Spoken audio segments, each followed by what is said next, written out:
Osons causer, c'est Stéphane Lambert, Stéphane, Xav et Ludo. On est à la base donc 3 colocataires. On a fait des études de philo, de sociaux, d'éco, de sciences sociales. Donc on a compris plein de choses qui nous semblaient importantes pour comprendre le monde et pour œuvrer à un monde un peu plus juste. Et du coup on a eu envie de partager tout ça parce qu'on s'est rendu compte que nos potes n'étaient pas vraiment conscients et au courant des idées que nous, on avait pu découvrir durant nos études. Et donc pour ça, on a lancé une chaîne YouTube. Donc on peut dire qu'on est YouTubeur.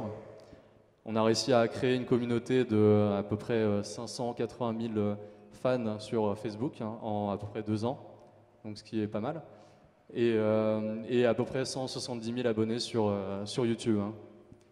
Donc nous, notre but, notre travail, c'est de justement vulgariser et de rendre clair des sujets qui semblent de prime abord plutôt inintéressants boring, ou ennuyeux. Voilà, ennuyeux. Pas du tout glam. Voilà, exactement, comme l'évasion fiscale qu'on avait fait justement avec Laure et le CCFD. Et on a aussi parlé de la régulation des multinationales. Enfin, je vais vous passer les sujets qu'on a traités.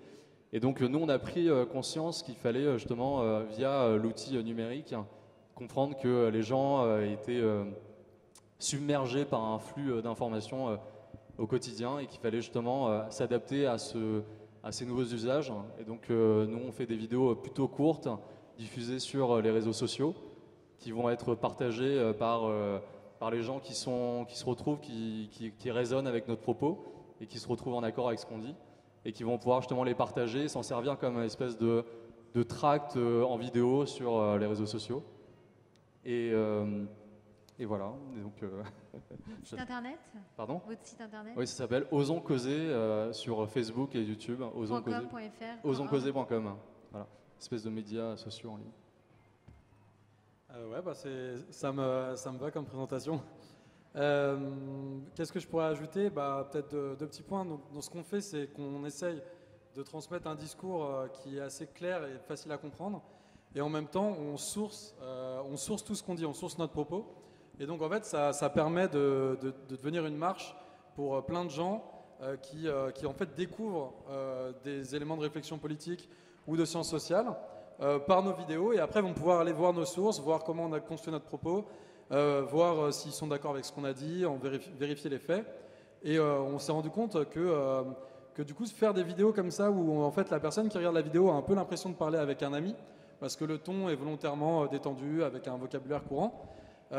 Ça permet à beaucoup de gens qui étaient très loin de la politique ou des sciences sociales ou des univers militants politiques de s'y intéresser, de se prendre au jeu et puis petit à petit de sortir un peu de la désespérance commune de beaucoup de gens qui voient beaucoup, on est abreuvé de malheur tout le temps et on a un peu l'impression des fois qu'il n'y a rien à faire et qu'on est tous isolés devant notre ordi à vouloir tous que des choses bien se fassent mais sans trop savoir comment le faire.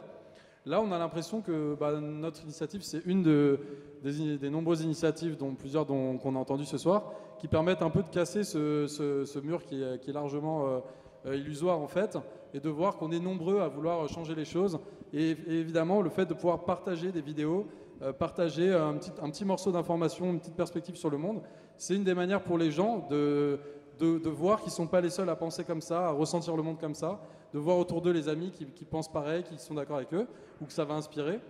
Et évidemment que tout ça, c'est une belle opportunité aussi pour les associations, les entreprises qui font des choses bien, de communiquer sur ce qu'elles font. Et nous, notre première expérience institutionnelle là-dessus, c'était avec One Heart et le CCFD, c'est pour ça qu'on est là ce soir. C'est exactement ce que ça nous a permis de faire. Permettre au CCFD de vulgariser au moment de la présidentielle la thématique de l'évasion fiscale, qui est une problématique hyper importante, mais ce qui jusqu'à il y a peu de temps en fait était très méconnu. Et en faisant une vidéo où nous on a vulgarisé ça, simplement en analysant d'ailleurs le programme des principaux candidats à la présidentielle sur la question, on a réussi à faire voir ça à plus d'1 million de personnes. Forcément, ces personnes en plus en parlent à leurs potes, en discutent, ça nourrit des discussions. Et ça permet à une association qui fait un travail de fond hyper important et précis, mais qui des fois va avoir du mal à en fait, le communiquer à un public large, à passer ce cap, à franchir ce pont et du coup à parler bien au-delà des cercles militants ou d'intéressés traditionnels. Justement, je voulais vous poser une question. L'un des sujets qui a suscité le plus de réactions, c'était lequel? Hormis l'évasion. La vidéo qui a le plus tourné, c'est une vidéo récente, c'était une vidéo sur Emmanuel Macron qu'on a fait pour la campagne, parce qu'en fait le gros de notre travail des derniers mois, c'est de décrypter l'actualité politique. On était en année présidentielle, il y avait un grand désir de compréhension et nous on aime bien faire ça. Du coup on s'est donné, là ces 6 derniers mois, on était vraiment dans l'analyse de l'actualité. Donc on a analysé les programmes politiques et après on fait ce qu'on fait aussi à côté de ça, c'est essayer de partir de l'actualité pour transmettre des outils de compréhension beaucoup plus larges que simplement expliquer un fait, une actu. Donc voilà, après on parle de tous les sujets selon nos envies, quoi. Écoutez, merci beaucoup.